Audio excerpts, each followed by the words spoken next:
Mambo ni mengi alafu muda ni mchache. Tumeweza kuona Juma Lokole ameweza kufunguka vitu vingi juu ya hiki ambacho kinachoendelea katika maisha ya bibi Zuchu pamoja na Diamond Platnumz, na kitu ambacho alichoweza kukisema ni kwamba kiukweli kutoka moyoni kuna vingi vya kuweza kujifunza, kwa sababu tumeweza kuona mambo yalikuwa mengi sana juu ya haya ambayo yanayoendelea sasa hivi, na kila mtu alitamani sana kuweza kujua namna ambavyo bibi Zuchu amekuwa akipitia changamoto nyingi. Sasa leo hii bwana Juma Lokole ameweza kuweka wazi na kusema ya kwamba kuna ugomvi mkubwa ambao upo katika familia. Kiukweli huu unawafanya watu wengi waweze kuchanganyikiwa zaidi, na kiukweli kutoka moyoni hata mimi mwenyewe naumizwa na haya ambayo yanayoendelea. Tuendelee kumwombea bibi Zuchu kwa hali ambayo anayoipitia kwa sasa hivi, kwa sababu sio rahisi kwa hali yake kuweza kupitia changamoto kama hizi, na kila mtu alitamani sana kuweza kuona bibi Zuchu akiwa na amani na furaha katika maisha yake, lakini ndo kama hivyo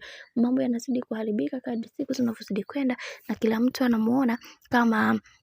ni mwanamke ambaye mwenye mikosi, ila tunaamini katika hili kila kitu kitakuwa katika misingi na mikakati iliyo bora, kwa sababu kuna vingi ambavyo vipo na kila mtu anatamani sana kuweza kujua ukweli ambao unaoendelea katika hii familia. Ni kwamba mama Dangote amekuwa akimwektia sana bibi Zuchu kuwa kumpenda, lakini kutoka moyoni kwake kabisa hana mapenzi hayo na bibi Zuchu, na kila mtu amekuwa akiliona hili toka muda mrefu, na wengi wao waliweza kufunguka vingi juu ya haya ambao yanayoendelea, lakini tuendelee kuiombea hii familia na mama Dangote aendelee kuonesha mapenzi ya dhati kwa mkamwana wake, kwa sababu Zuchu ni mwanamke ambaye anajielewa na anajitambua pia katika maisha yake. Haijalishi kuna changamoto gani ambazo amekuwa akizikutana nazo katika maisha yake, ila yote ya yote tunatakiwa kuweza kumsihi sana bibi Zuchu aendelee kukubaliana na yale ambayo yamekuwa yakiendelea katika mitandao hii ya kijamii. Bwana, mambo ni mengi sana juu ya sakata hili ambalo